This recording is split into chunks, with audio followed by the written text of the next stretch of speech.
వేదభూమిలో పుట్టిన నాకు బాధలు ఎట్లా వచ్చా అనే సాంగ్ అయితే శ్రీశైలం అన్న రాసిండు. ఎలక్షన్స్కి ముందే అన్న నన్ను కలిసి సిరి నువ్వు ఈ సాంగ్ చేయాలి, నీకున్న ధైర్యానికి ఈ సాంగ్ కరెక్ట్ సెట్ అవుతావు అని చెప్పేసి నన్ను అడిగిండు. కానీ తర్వాత నేను నామినేషన్ వేయడం అక్కడ బిజీగా ఉండడం వల్ల ఆ సాంగ్ చేయలేదు. కరెక్ట్ ఈ సాంగ్ ఎన్ని రోజులైనా సరే నిన్ను పెట్టే తీస్తా అని చెప్పేసి 3 months దాకా వెయిట్ చేసి రీసెంట్గా ఒక 15 days బ్యాక్ షూటింగ్ అయితే జరిగింది. సాంగ్ చాలా బాగుంది. మా సాంగ్ అని చెప్పి మేము బాగుందని చెప్పట్లేదు, మీరందరూ ఒకసారి వినండి. ఎంత పెద్ద స్థాయికి ఎదిగినా కానీ ఇప్పుడు ఎట్లా ఉందంటే అమ్మాయిని తొక్కాలని చూస్తుంది. ఎగ్జాంపుల్ నేనే.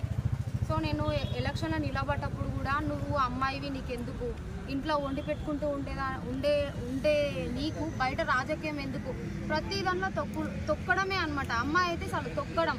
సో ఇప్పుడు నుంచి తొక్కడం కాదు, ఎంత తొక్కితే అంత పైకి ఎదగాలన్నమాట. అబ్బాయిలే కాదు అమ్మాయిలు కూడా. సో అబ్బాయి 50% అయితే అమ్మాయి కూడా 50% ఇప్పుడు. సో అమ్మాయిలు దేనిలో తగ్గేది లేదు.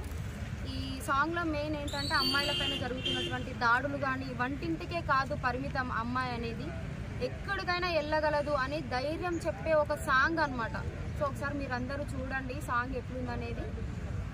Thank you, all the best అన్న. సాంగ్ మంచిగా హిట్ అయ్యేలా మీరందరూ ఆశీర్వదిస్తారని కోరుకుంటున్నాను. Thank you.